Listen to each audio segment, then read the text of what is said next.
बड़ी खबर पलामू से आ रही है, जहां डाल्टनगंज स्टेशन पर आज सुबह करीब 6:30 बजे से ही राजधानी एक्सप्रेस खड़ी है। यात्री लगातार हंगामा कर रहे हैं। दरअसल लातेहार के टोरी स्टेशन पर टाना भगत समुदाय के लोग अपनी मांग को लेकर लगातार आंदोलन कर रहे हैं और रेलवे ट्रैक को जाम कर दिया है। तो लातेहार में 14 घंटे से रेल परिचालन ठप है। बरकाकाना बरवाडीह रेलखंड पर परिचालन ठप है। डाल्टनगंज स्टेशन पर रुकी हुई है राजधानी एक्सप्रेस सुबह 6:30 बजे से। दो तस्वीरें हम आपको दिखा रहे हैं। एक तरफ राजधानी एक्सप्रेस जो डाल्टनगंज में सुबह 6:30 बजे से रुकी हुई है, 10:30 इस वक्त हो रहे हैं। 4 घंटे हो गए, लेकिन राजधानी एक्सप्रेस वहां से अभी नहीं खुली है और इस वजह से यात्री भी हंगामा कर रहे हैं। और राजधानी एक्सप्रेस क्यों रुकी है उसकी दूसरी वजह है, दूसरी तस्वीर। टाना भगत दरअसल रेलवे ट्रैक पर प्रदर्शन कर रहे हैं, परिचालन जिस वजह से ठप है। अभी घर में भी बता के रखे हैं, उधर गाड़ी से वेट कर रहे हैं घर वाले। अभी मेरा गाड़ी बुकिंग भी था, वो भी कैंसिल करना पड़ गया। अभी सुबह 6:40 में आई है। आगे टोरी में टाना भगत लोगों का आंदोलन चल रहा है, जिसके कारण ट्रैक वो लोग जाम करके रख दिया है। स्थानीय प्रशासन वार्ता कर रहा है, जैसे ही ट्रैक क्लियर होगा राजधानी एक्सप्रेस को यहाँ से रांची के लिए रवाना कर दिया जाएगा। अपने निर्धारित मार्ग से आ रही राजधानी एक्सप्रेस जो नई दिल्ली से चलकर रांची को जाती है, उसको हमने एहतियात के तौर पर डाल्टनगंज स्टेशन पर रोक रखा है एवं उस ट्रेन के अंदर जो यात्री हैं उनको हम सुविधाएं मुहैया करा रहे हैं। और नीलकमल हमारे साथ जुड़े हुए हैं पलामू से। नीलकमल, इस वक्त क्या अपडेट है? जी, आपको बता दूं कि अभी भी ट्रेन डाल्टनगंज स्टेशन में खड़ी है। आपको बता दूं कि 6:40 से यहाँ पे राजधानी एक्सप्रेस को रोकी गई है, जो दिल्ली से चलकर रांची जा रही थी। चंदवा के जो टोरी में जहाँ पे कल से ही टाना भगत का आंदोलन चल रहा है, जो रेलवे ट्रैक पर ही टाना भगत समुदाय के लोग आंदोलन में है। लगातार रेल के पदाधिकारी उनसे संपर्क कर रहे हैं, स्थानीय प्रशासन उनसे वार्ता कर रही है, लेकिन अभी तक 15-16 घंटे हो गए, अभी तक वार्ता सफल नहीं हुई है, जिसके कारण कल से ही बरवाडीह बरकाखाना रेलखंड पर पूरी तरह से यातायात बाधित है।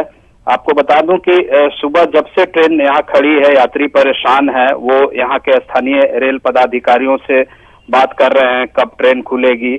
लोग परेशान इसलिए हैं कि कहीं न कहीं ये एक स्पेशल ट्रेन थी और इसके आगे इनको जहां जाना था दूसरी ट्रेन का किसी का टिकट था, किसी का बस का टिकट था, सारा मिस हो रहा है, कैंसिल कराना पड़ रहा है। इसको लेकर के यात्री खासा परेशान है। हालांकि यहाँ डाल्टनगंज स्टेशन के जो रेल पदाधिकारी हैं उन्हें समझाने की कोशिश कर रहे हैं कि ये आज का मामला नहीं है, कल से ही वहाँ पे लोग आंदोलन कर रहे हैं। प्रशासन उनसे बात भी कर रही है। आपको बता दूं कि रेल मंडल के पीआरओ पीके मिश्रा जी का भी कहना है कि उनसे स्थानीय प्रशासन वार्ता कर रही है। जैसे ही वार्ता सफल होगी ये ट्रेन को खोली जाएगी। फिलहाल अभी जो है ट्रेन डाल्टनगंज स्टेशन पर ही खड़ी है। जी, कितनी ट्रेनें और भी परिचालन जिसकी वजह से बाधित हुई है? कितनी ट्रेनें अभी और भी हैं जो रद्द भी हो सकती हैं इस आंदोलन की वजह से, और या फिर जो जहां तहां खड़ी हैं? जी, फिलहाल तो गुड्स ट्रेनें ज्यादा प्रभावित है, चूंकि लॉकडाउन की वजह से आपको बता दूं कि ट्रेनें स्पेशल जैसे राजधानी को ही इधर से परिचालन हो रहा था, जो आज का डेट में राजधानी डाल्टनगंज से होकर रांची जाती है। बाकी जो ट्रेनें हैं ज्यादातर गुड्स ट्रेनें जो कल से पूरी तरह से ठप है। रेल का करोड़ों का नुकसान भी हो रहा है, जो कोल ढुलाई का काम था पूरी तरह से प्रभावित हुआ है। तो ज्यादातर गुड्स ट्रेनें प्रभावित हुई है इस रूट की। जी, चलिए, बहुत शुक्रिया नीलकमल। तो अभी भी अपडेट यही है कि राजधानी एक्सप्रेस खड़ी है डाल्टनगंज स्टेशन पर और टाना भगत लगातार आंदोलन कर रहे हैं, प्रदर्शन कर रहे हैं, उनसे प्रशासन बातचीत करने की कोशिश कर रहा है। झारखंड में कोरोना की रोकथाम के लिए किए जा रहे काम और हालात की समीक्षा के लिए केंद्र की 10 सदस्यीय टीम आज रांची आएगी, जिसकी तैयारियों की समीक्षा के लिए रांची के डीसी ने हाई लेवल बैठक की, जिसमें सभी विभाग के अधिकारी मौजूद रहे। केंद्रीय टीम रांची के अलावा जमशेदपुर और धनबाद भी जाएगी। लिहाजा केंद्रीय टीम के दौरे से पहले ही सभी चीजों को दुरुस्त करने का निर्देश दिया गया। साथ ही निजी लैब संचालकों को डीसी ने चेतावनी देते हुए उनसे रियल टाइम में रिपोर्ट जारी करने का निर्देश दिया है। और इस बीच कोरोना अपडेट बताते झारखंड में अब तक क्या अपडेट है। 24 घंटे में 1000 से ज्यादा नए मामले सामने आए हैं। 24 घंटे में इलाज के दौरान 10 मरीजों की मौत हुई है। वहीं कोरोना पॉजिटिव की संख्या करीब 45,000 हो गई है। तो ये अपडेट 24 घंटे में 1000 से ज्यादा नए केस सामने आए हैं झारखंड में कोरोना के, जबकि 10 मरीजों की मौत हुई है 24 घंटे में इलाज के दौरान। और वहीं कोरोना पॉजिटिव की संख्या करीब 45,000 हो गई है, बढ़कर 24 घंटे में 1383 मरीज ठीक भी हुए हैं। वहीं राज्य में अब तक 438 मरीजों की मौत हुई है, जबकि 29,000 से अधिक मरीज अब तक ठीक हो चुके हैं।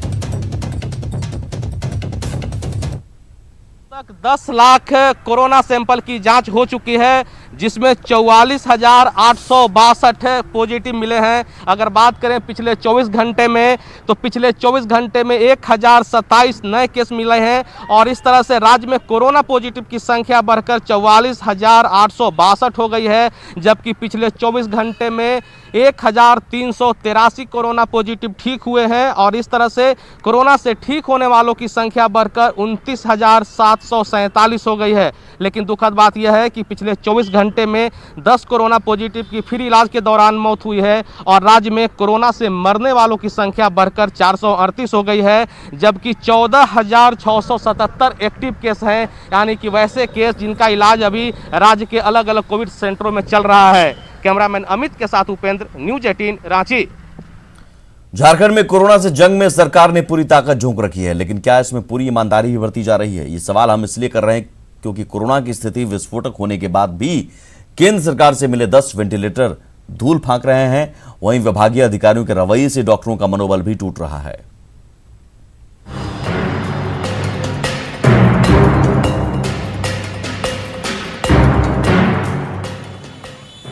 झारखंड में कोरोना के केस बढ़ते जा रहे हैं। अस्पतालों में बेड और संसाधन कम पड़ रहे हैं, लेकिन कोरोना से जंग में स्वास्थ्य महकमे की तैयारी ऐसी है। पीएम केयर फंड से मिले रांची सदर अस्पताल में चमचमाते बेड, 10 वेंटिलेटर और हाईटेक आईसीयू के सारे सामान धूल फांक रहे हैं। और यह हाल तब है जब केंद्रीय टीम कोरोना के हालात का जायजा लेने राज्य के दौरे पर आ रही है। लेकिन कछुए के चाल से चल रहा सिस्टम पिछले 5 महीने में ऑक्सीजन पाइप तक नहीं लगवा पाया है, जिससे किसी की जान बचाने वाले ये सामान बेकार पड़े हैं। समय वहाँ पर ऑक्सीजन पाइपलाइन वहाँ पर नहीं पहुँचा है, तो अभी फिलहाल हम लोग की बात हुई है, जो हमारे बिल्डर हैं उन लोग से बात हुई है, तो वो लोग तैयार करने के लिए ऑक्सीजन पाइपलाइन लगाने के लिए सहमत हो गए हैं। सवाल पूछने पर जल्द आईसीयू शुरू कराने की बात कही जा रही है, लेकिन समय सीमा बताने में पसीने छूट रहे हैं। कोरोना से जंग में सिस्टम के साथ डॉक्टरों का मनोबल और उनकी निष्ठा सबसे बड़ा हथियार साबित हुआ है। लेकिन राज्य के सबसे बड़े अस्पताल रिम्स पहुंचे विभाग के अपर निदेशक ने एक सीनियर रेजिडेंट डॉक्टर की बात सुने बिना उसे फटकार लगा दी, जिससे ये कोरोना वॉरियर्स खासे नाराज हैं और सीधे सीएम से एक्शन लेने की मांग कर रहे हैं। तो वो सुनना नहीं चाहते थे, उन्होंने जो चुप करा दिया कि you are not allowed to speak. फिर उसके बाद ऊपर आए, जो हम लोग का वर्किंग स्टेशन होता है वहाँ पर सीट, हम लोग का जो ऊपर का ये ब्लॉक है, उसमें ये बोल के कि मेरे बारे में बोल करके कि ये डॉक्टर यहाँ पे रहने लायक फिट नहीं है और ये हॉस्पिटल के नाम पे कलंक है, ऐसे डॉक्टर्स को यहाँ नहीं रहना चाहिए और फटाफट मुझे चेंज कराया जाए। मुख्यमंत्री से मेरी यही अपील है कि उनको उनके जो कृत्य है उस कृत्य के लिए उनको जो उचित होगा वो कार्रवाई करें। उनको अगर माफी मंगवाना माफी जो है, लेकिन उनके कृत्य का उनको मिलना चाहिए कुछ ना कुछ। ये ना चाहिए कि आप कुछ भी एलिगेशन लगा दीजिए, कुछ भी बोल दीजिए और चले जाए। वो भी है। और बात है स्वास्थ्य सचिव से हमारी मतलब स्वास्थ्य सचिव को पता कार्रवाई होना ही चाहिए, क्योंकि ब्लडी डॉक्टर बोलना कोई तुक नहीं बनता है। और तुमको हम 24 घंटे जब चाहिए इस आरोप पर नचाएं, इस टाइप बोलने कोई तुक नहीं बनता। आप इस जान की परवाह किए बगैर 24 घंटे ड्यूटी कर रहे डॉक्टरों के साथ विभागीय अधिकारी की इस बदसलूकी से रिम्स में कोविड टास्क फोर्स के संयोजक भी नाराज है, क्योंकि अस्पताल के रीढ़ यही जूनियर डॉक्टर हैं। उसमें ऐसा होना थोड़ा अच्छा नहीं लगा हम लोगों को। अगर कोई किसी तरह की कमी मिली थी या कहीं कुछ ऐसा देखा गया था, पाया गया था, तो उसको हम लोग के नॉलेज में लाया जाता, हमारे सुप्रिटेंडेंट के, हमारे डायरेक्टर के, और हम लोग मिल के उसको सॉर्ट आउट करते। तो रांची में एक तरफ विभाग की सुस्ती की वजह से लाखों का सामान बेकार पड़ा है, ऊपर से जो डॉक्टर सीमित संसाधनों में दिन रात मरीजों की सेवा कर रहे हैं, उनके साथ जिम्मेदार अफसर अगर ऐसी बदसलूकी करेंगे तो कोरोना से जंग कैसे लड़ी जाएगी? इस पर सरकार और स्वास्थ्य मंत्री दोनों को सोचना होगा। उपेंद्र कुमार, न्यूज़ 18 रांची। चारा केस में सजायाफ्ता लालू प्रसाद रांची में अपनी मनमर्जी कर रहे हैं तो ये कहना गलत नहीं होगा। तभी तो नियम कायदे से अलग लालू दरबार लगा रहे हैं।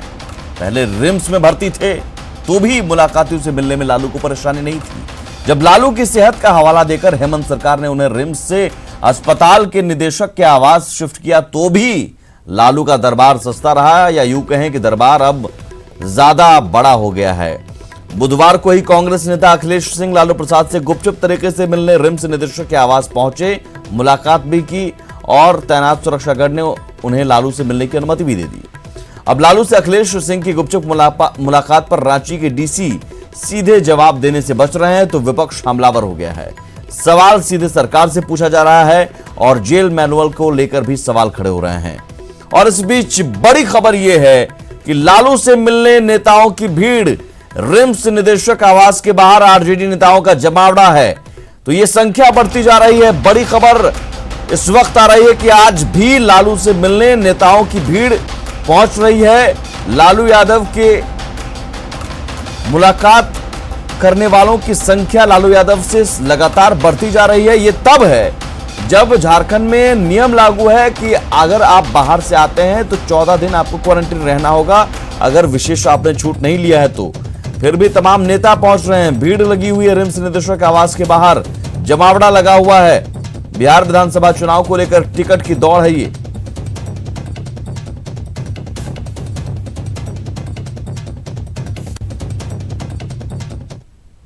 झारखंड के बाहर का रहने वाला व्यक्ति है और वो झारखंड के अंदर आता है, उनको होम क्वारंटीन होना है, मतलब घर पे रहेंगे या तो फिर इंस्टीट्यूशनल क्वारंटीन में रहेंगे जब तक उनके पास कोई विशेष छूट नहीं होता है। अगर वैसा कोई व्यक्ति है जो परमिशन लेके नहीं आता सक्षम प्राधिकार से तो हम लोग उनको क्वारंटीन करेंगे।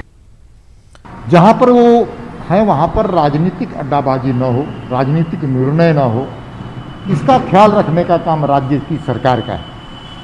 और राज्य की सरकार के नियत में अगर खोट हो जाए तो इस प्रकार की घटनाएं घटती हैं। संजय सिन्हा हमारे साथ सीधे जुड़ा है रांची से। संजय, अगर आप तस्वीर दिखा सकें तो दिखाइए कितनी संख्या में लोग वहां पर जुट रहे हैं।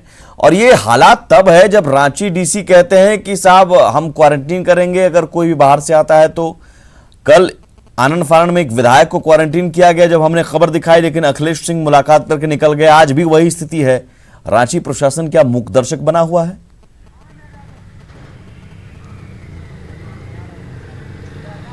देखिए सुमित, बिहार में विधानसभा चुनाव हो और लालू जहां मौजूद हो उनके आसपास भीड़ न हो, यह कल्पना भी करना थोड़ा सा मुश्किल है। आज सुबह से ही रांची निदेशक जो रिम्स निदेशक है उनके आवास के बाहर ही राजद नेताओं की अच्छी खासी भीड़ थी वहां पर। लेकिन जैसे ही न्यूज़ 18 की टीम यहां पर पहुंची, लोगों की भीड़ छटने लगी और लोग यहां से एक तरीके से कह सकते हैं कि मीडिया से अपना चेहरा छुपाते नजर आए, बसते नजर आए। अभी इक्का दुक्का लोग आप देख सकते हैं कि प्रशासन की टीम गेट के ठीक सामने मौजूद है, कोई भी नेता वहाँ पर मौजूद नहीं है। लेकिन रिम्स के गेट के दूसरी तरफ, जो निदेशक गेट के दूसरी तरफ कहेंगे तो आपको कुछ नेता जरूर खड़े दिखाई देंगे। मैं कैमरामैन से कहूँगा दिखाएं।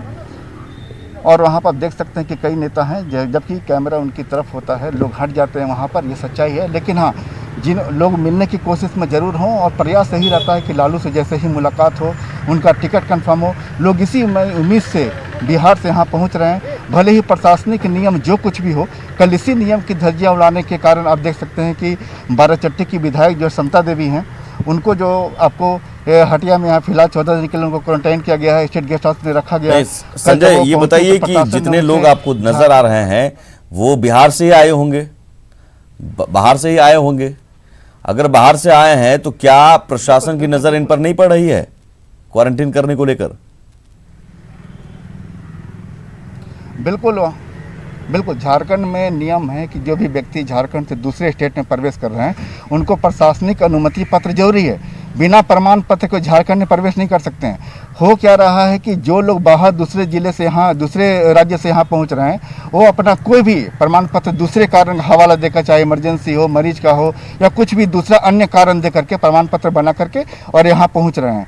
लेकिन कल जो यहाँ पर पहुंची समता देवी, उनके पास वो प्रमाण पत्र भी नहीं था, जिनके चलते कल उन्हें पकड़ा गया और उन्हें सीधे हटिया में एक बार तस्वीर दिखाइए यहाँ पर भी जो आवास के बाहर आसपास किस तरह का जमावड़ा है, वो तस्वीर आप दिखाइए।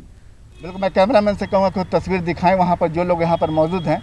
वहाँ बिल्कुल जाहिर है वहाँ पर से जो लोग भी यहाँ पर रिम्स निदेशक के बाहर, यहाँ जो आवास के बाहर जो लोग राजद नेता पहुँचे हैं बिहार से, वो उनके पास तो प्रमाण पत्र जरूर होगा। जो वहाँ जिस जिले से लोगों से बात कर सकते हैं, उन्होंने प्रमाण पत्र जरूर लिया है ताकि प्रशासन किस मकसद से यहाँ पर खड़े हैं वो? जी, मैंने कुछ लोगों से जरूर बात, जैसे मैंने इससे पहले भी आपको कुछ लोगों से बात करने की कोशिश की थी। आप यहाँ पहुँचे हैं किस लिए? हम यहाँ आए हैं काम के लिए, काम लेने के लिए आए हैं। काम दीजिएगा क्या? इसको टच मत कीजिए। आप काम दीजिएगा क्या? आप इसको से मेरी बात सुनिए। आप काम दीजिएगा। मैं अपनी कौन सा काम? मैं अपना ड्यूटी कर रहा हूँ, तो आप क्यों पूछ रहे हैं हमसे? आप अपना दूसरे से पूछिए। कहाँ से आए हैं ये पूछिए संजय, कहाँ से आए हैं? आप दौड़ के आए हैं तो मैं अपना ड्यूटी करने आए हैं, आप अपना ड्यूटी कर रहे हैं, हम अपना ड्यूटी करने आए हैं। आप ड्यूटी करने आए, बिल्कुल आप अपना ड्यूटी कीजिए। हम कहाँ से आए हैं? कहाँ से संजय, कहाँ से आए हैं? नहीं, मत पूछिए हमसे, आप अपना ड्यूटी कीजिए। हम कुछ भी संजय पूछिए कहाँ से आए हैं? हमें तो कुछ ही बोलने के लिए तैयार नहीं है। तो कहाँ से आए हैं उनका साफ करना है कि अच्छा आप आए कहाँ से हैं? हम आए हैं बोकारो से। हाँ, इनका कहना है कि ये झारखंड के बोकारो से यहाँ आए हैं, है ना। अगर मान लीजिए आप झारखंड के बोकारो से आए हैं तो फिर आपको इतना एग्रेसिव होने की जरूरत नहीं थी, है ना। आप बार बार बूम को टच कर रहे थे। हाँ तो बिल्कुल चलिए, ये समझ रहे हैं, ये लोग समझ रहे हैं कि अगर बता देंगे बिहार से आए हैं तो प्रशासन देख रहा है न्यूज़ 18 और पकड़कर क्वारंटीन कर देगा। बहुत शुक्रिया संजय। मुझे लगता है कि रांची डीसी बयान देते हैं कि क्वारंटीन करने का नियम है, लेकिन उन्हें जरा वहां जाकर देखना भी चाहिए हालात और पूछना भी चाहिए लोगों से कि कहां से आए हैं लोग, और अगर जेल मैनुअल की धज्जियां उड़ रही हैं तो सरकार को भी इस बारे में देखना चाहिए। आगे बढ़ते हैं। इस वक्त एक बड़ी खबर आ रही है गुमला से, युवक को अगवा कर गोली मारी गई है। गुमला से ये बड़ी खबर, युवक को अगवा कर गोली मारी गई है। घाघरा में आज युवक की लाश मिली है। बीती रात बोलेरो से कुछ लोगों ने अगवा किया था। कुछ दिन पहले नाबालिग बहन भी अगवा कर ली गई थी। मामले में केस दर्ज होने के बाद धमकी मिल रही थी और अब युवक को भी अगवा कर उसे मार दिया गया। घटना की जांच में पुलिस जुटी हुई है। और इसी के साथ